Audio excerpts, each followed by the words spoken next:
Hi, my name's John here. I'm the designer of games like Sensible Soccer, Cannon Fodder, Whizball, Parallax, and Sociable Soccer, and I listen to the One Up Gaming podcast. Up next on the One Up Gaming podcast is 10 minutes of nothing. Will it be the team talking about nothing or a guest interview? Stick around and find out now. It's 10 minutes of nothing. Yeah, 10 minutes of nothing.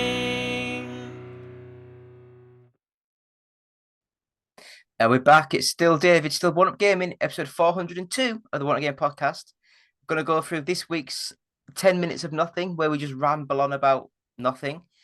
And we've got a great guest for this time, this show. So please introduce yourself and what do you do, please?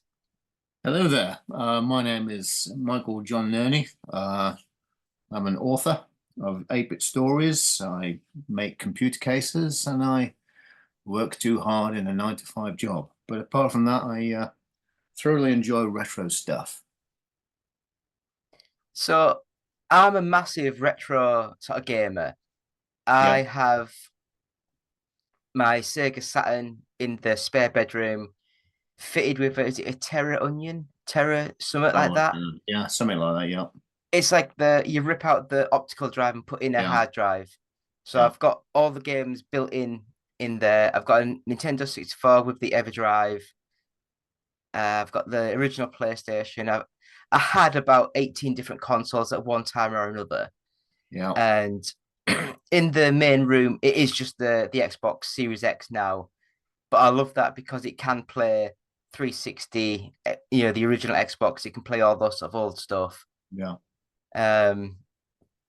But yeah, so you say you're like a retro gamer. What is your sort of retro fix? Well, I mean, I'm a computer geek rather than a console geek, if I'm honest. My roots go back to the very early 1980s and the Texas Instruments TI-99, the Commodore 64, the Spectrum, before moving on to Amigas.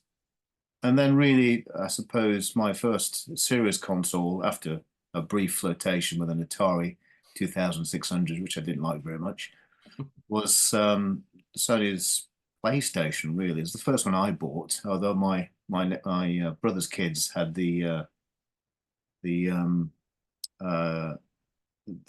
Sega thing, the whatever it was, Master System. They had that, and we used to play games on that, which were quite good. I did like the fast loading. Yeah. But I didn't like the fact you had no buttons to press. I do like buttons. Although as I get older, I don't like quite so many buttons now as I get confused. So when you were younger, did you like the Atari Jaguar? I've never ever used an Atari Jaguar. I've never known anyone who's had one, especially not back in the day. I mean, I've seen them at shows, and I know people who have them now. But back in the day, I never even saw an Atari Jaguar. Yeah. Did you have one? Yeah, I had one. Yeah. What did you think?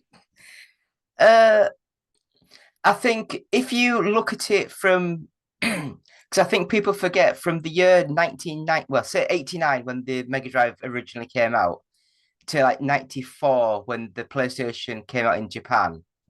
So there's like a 5-year span where it completely changed how games looked and felt.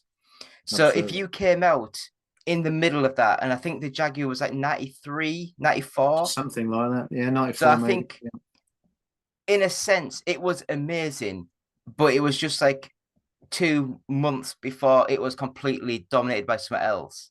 Yeah. So I think the 3DO was also just after the Jaguar, and that was almost PlayStation sort of standards. Yeah. So I think in that 3-4 year gap, yes, something came out that was amazing, but because of the advancement in technology, it looked rubbish and it's like, especially like the brand new consoles, because there weren't Sega, there weren't Nintendo, they couldn't release the consoles for £200 and make money up on the games. They had to sell the console for like £350, £400. That's right. The profit had to come from the console, didn't it? Yeah, and so the problem started. Like the 3DO, I mean, the 3DO was prohibitively expensive. But the 3DO, in a way, the concept was amazing because Yes, the absolutely. 3DO company didn't make the 3DO. They made the Hmm. technology that they That's licensed right. to other people. But Absolutely. because those other people never made money on the games, they had to sell it for $700 Exactly. Yeah, just to make the definitely. money back on the console. Definitely. I mean, you've got to say, look at which is the best business model. Well, it's obviously the one that worked, which Yeah, would be Nintendo and Sony. They nailed it, and I mean Sega did as well for quite a long time. But yeah. they worked out how to make a certain amount of profit per game, and that's what kept the company afloat. And that's why they're still around today, with the exception of Sega, although they sort of are about today, kind of. Yeah, they still do Football Manager every year. I mean, what more do you need? You know, Well, if you like Football Manager, you're on a winner. I loved Football Manager, but I think I've not played it for about 10, 15 years. But when I was at 15, 16, I was on it every hour of the day. Yeah. Yeah. Well, Football Manager was great. Yeah. Great game. Um, yeah. So we've had a nice little chat there. So I think we will start the 10-minute timer because I think you've got some nice things you've just released recently that we'd like to talk about. Okay. So I will start a 10-minute timer now. So you say you're an author. Uh-huh. Well, What is your kind latest sort of project? of. Well, a passion of mine has been I wanted to talk about the early computer era and what happened, especially in the UK. I'm from Great Britain. I don't really know what went on in the States because I don't live there.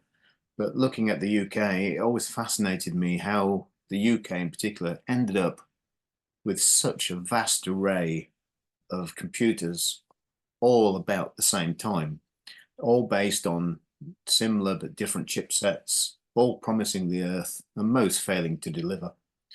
What drove these machines? What were the companies behind them? Why did they come to be? And that sort of interest led me to where I am today, which was where I ended up writing a book. Now, the book itself it's changed its format many times. Initially, it was going to be quite an in-depth technical, sort of quite dry read, really, of all tech specs and information, who said what, who did what. And it stayed in that format for about 2 years until I stopped and read it back, and it was quite boring. Um, to me, it was quite fascinating, but whether it would be interesting to anybody else is a different matter. So I had to put in things that sort of deviated a little bit from the norm, what else was happening at the time, the circumstances around certain things, and that led to the book coming out in the form it is now, which is a more rounded story of 1980 to 1988, the computers that appeared, why they appeared, how much they sold for, which were successful and which weren't. But a primary driving factor through all this was I was fascinated by the battle between Commodore and Texas Instruments and how that came to be. And the fallout from that was, of course, Texas Instruments withdrawing in 1984 and losing $380 million or whatever it was. But yeah, I mean, I'm fascinated, absolutely fascinated by the fact of if you're American, which let's be honest, 90% of all retro coverage is basically like Americanization now. Mhm. And you basically lived with the Atari 2600 until that died in 83, 84. And then you had nothing until the NES sort of came out. Yeah, until That was Nintendo your came. that was your gaming Yeah, history. yeah, Whereas in the UK, it's like you say, you had the Commodore 64, you had the Spectrum, you had like 15 different yeah, makes every yeah, year coming through trying to get something. yeah, And it was just like the micro PC market, whatever it was called. It yeah. was just so varied and so amazing as a child to be able to Absolutely. go to a shop and buy a cassette tape for like £3, £4. Exactly. Yeah. Whereas, You think of your pocket money as a child, as a young a teenager even, delivering pen newspapers or milk or just washing your dad's car or whatever it was and getting a couple of pounds. What are you going to get with that couple of pounds? You either go to the sweet shop or you go to your local petrol station or Boots the Chemist or Double Eight Smiths, buy a Mastertronic game off the spinny rack or whatever it is, or go to the game shop or something. It was fantastic. You couldn't do that now. You couldn't say to a teenager now, go wash my car and I'll give you £45 to buy Call of Duty. I mean, it's, it don't quite work, does it? Well, and the fact that Call of Duty is probably about £90 now, That's ridiculous. That's 2 cars. But it's like, well, like I said, last year we got sent the Call of Duty game to review, and they just send you a code now. They don't send you the games. They just and I just sort of like went onto the Microsoft Game Store to see how much that game was, and it was £100. Outrageous. I was like, Jesus Christ. When did these games get so expensive? Well, they're films now, aren't they? Practically, you're playing in a film. The technology, the development, the resources that go into these things are a long way away from the spotty teenager in his bedroom writing Manic Miner in 3 weeks or whatever it was. I mean, those days are long, long gone. Yeah. You have a team of hundreds, if not thousands, creating a game now, and these people have to be paid. Some games take 5-10 years to create. It's staggering, really. Yeah, I mean, like I say, I remember, like you say, like my favorite developers as a kid was Sensible Software. And the 3 main games I remember was Sensible Soccer, Cannon Fodder, and Megalomania. All 3 completely different sort of gameplay styles, but they all had the same graphic sort of style. Yeah. But there were I think there was 3 of them at the start, and then by the end of it, there was like 6 of them. Yeah, something like that, yeah. So it wasn't a big, massive team. Yeah. But like you say, these new games now, I mean, I think the Spider-Man 2 for PlayStation 5, I think they said it was like $250 million budget. Yeah. I don't And know. it's like, blimmin', how are you getting a profit from that? Yeah, well, yeah, I don't know. But the thing is, I mean, the scope of sales now is astronomical. You think of the global sales of Grand Theft Auto or Call of Duty or whatever it is, it's many millions. If you look at the sales of Cannon Fodder, it's many thousands, or maybe 100,000, or whatever. It's all relative, I suppose. Yeah. I mean, I guess that's why all the big developers now, they're all looking for that always online game that you buy once, you play for 3 years, and you just buy in content every week just to. Subscription is the way everything will go eventually. Yeah. I mean, you think of a motor car, you buy a car now, a brand new car, that's the only money that manufacturer may see from that vehicle. So how do they get more money from you through the servicing contracts? How else can they get it? Subscription. Let's put a subscription on the car. And it will come a point when we don't own cars anymore and we have to pay a subscription to use them. It's exactly the same way that software is going now. I mean, Microsoft Windows will probably go that way. Office already goes that way.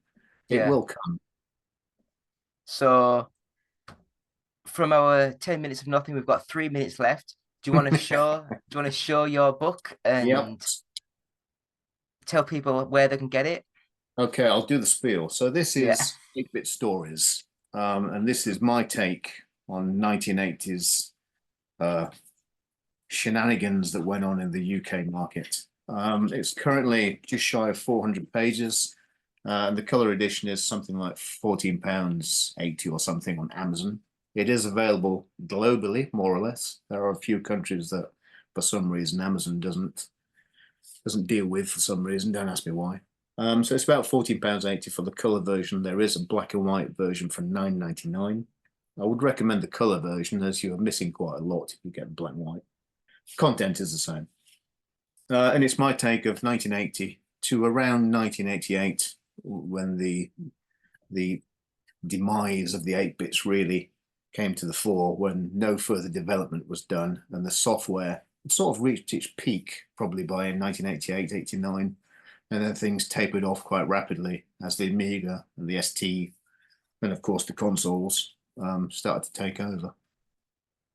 So there we are, 8-Bit Stories. Amazing. So, like me, I went through the is it the Amazon Kindle program or whatever it was. I can't remember how it was called Yeah. now. And I managed to get Ah, my yeah. book done, my Sega Saturn one, which it is just like a lot of you might not be able to see, but it's just like a lot of screenshots and Yeah. written text about each sort of game and stuff, and Expensive color pictures. very expensive. I was shocked, Tell me about it. and I it understand is why people write and just use black and white. I understand now. yes, and I sort of like wanted to release it for like £15, £20, that sort of price, but Amazon said it could only be as little as 32.99. So, and then And with from other that, you make regions, nothing. I had to basically put it for £35. Yeah. And so I'm basically getting like £2 per book sold, Yeah. Yeah. which Just the isn't same. great, but No, just the same. I mean, I wanted to include, I mean, my original first draft of this thing was getting on for 1,000 pages. And it was full of images, schematics, diagrams, motherboard pictures, CPUs, everything, all kinds of high quality, high color images. But the cost of releasing that is just completely impractical. It's not. I understand why people do books, color books, and they're sort of a couple of hundred pages or less. I yeah, understand why now, because the cost is ridiculous. You can't expect people to pay 45, £50 for a book. It's just not yeah, going to happen. Not really. yeah. It's so, like I said, it was a project I was doing in the background for many months, and I was going to go down the self-publishing sort of route, but I think with that you had to buy like 10 or 50 samples yourself. So you had to spend like £1,000 just to, and I was like, I'm a poor English guy. I don't have no, I hear you, brother. yeah, yeah, working full time, doing all the stuff, doing Yeah, all this is a passion project. absolutely. But yeah, it's all fun. I love the retro scene. I do love collectibles, but they're all so bloody expensive. Yeah, You yeah. know, it's I mean, I had a lot of my stuff originally back in the day, and it was sold to buy the next thing, which was sold to buy the next thing, so on and so forth. But I started sort of tentatively getting back into collecting in the late 90s, and things were dirt cheap. Some of the stuff you couldn't give away. That stuff now is worth thousands, yeah. which takes some of the fun out of it, if I'm honest. I mean, like I always remember my mum telling me she bought me a original.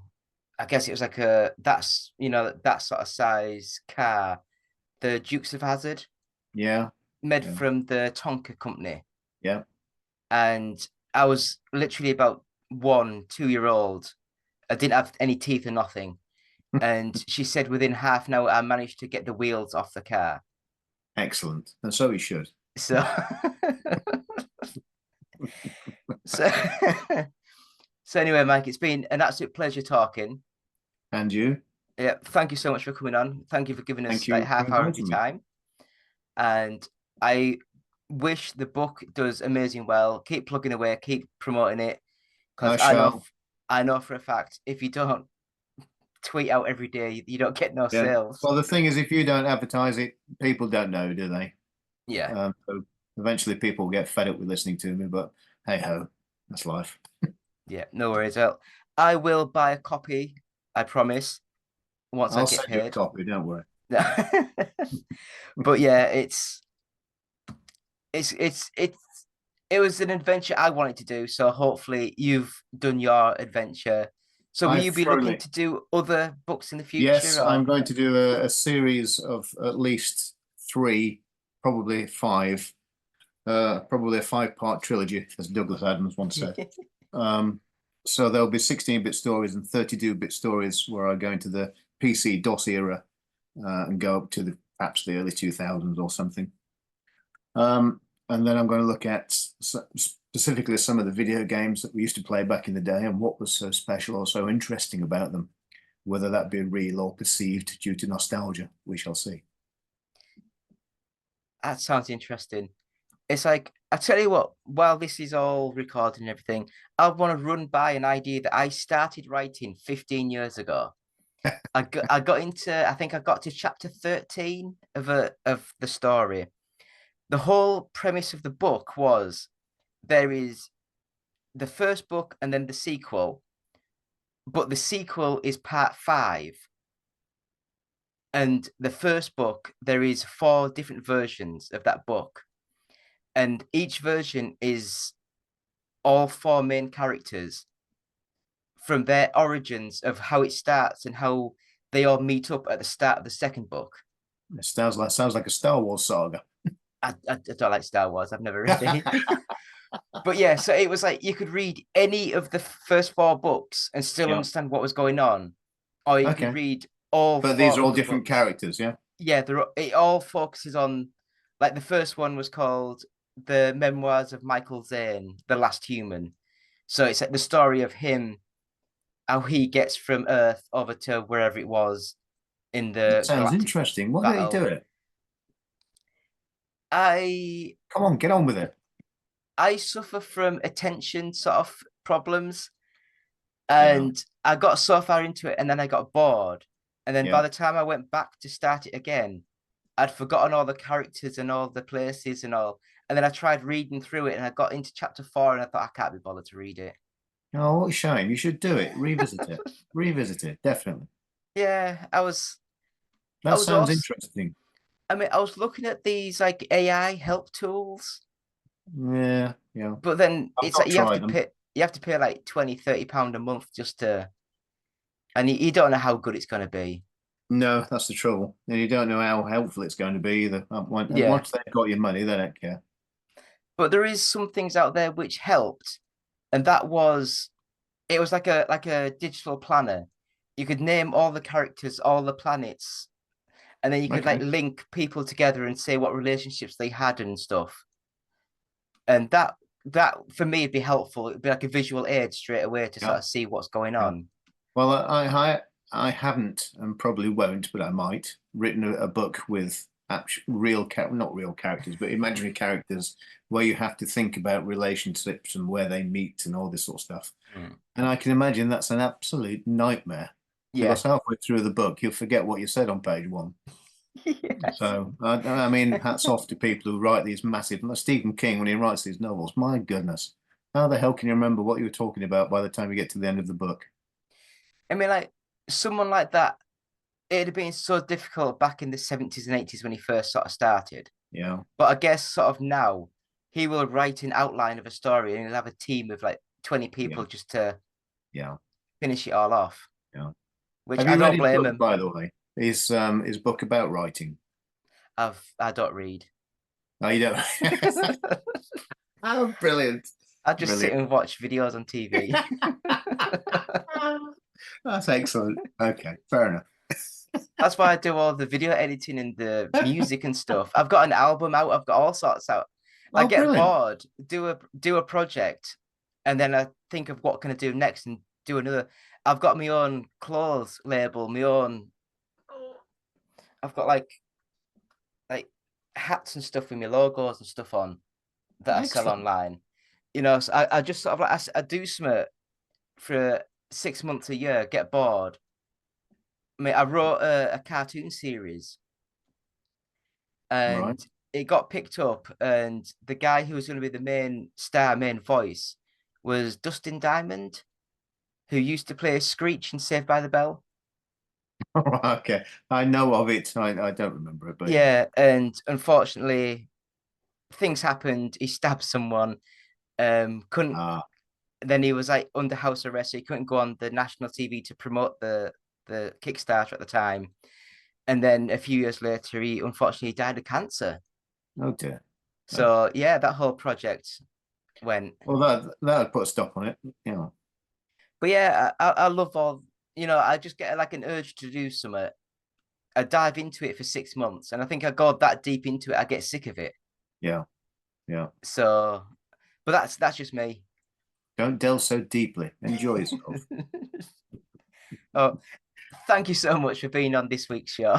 It's an absolute pleasure. Anytime. All right, thank you so much. I'll speak to you Okay, again. mate. All right. Cheerio. Bye bye. Bye.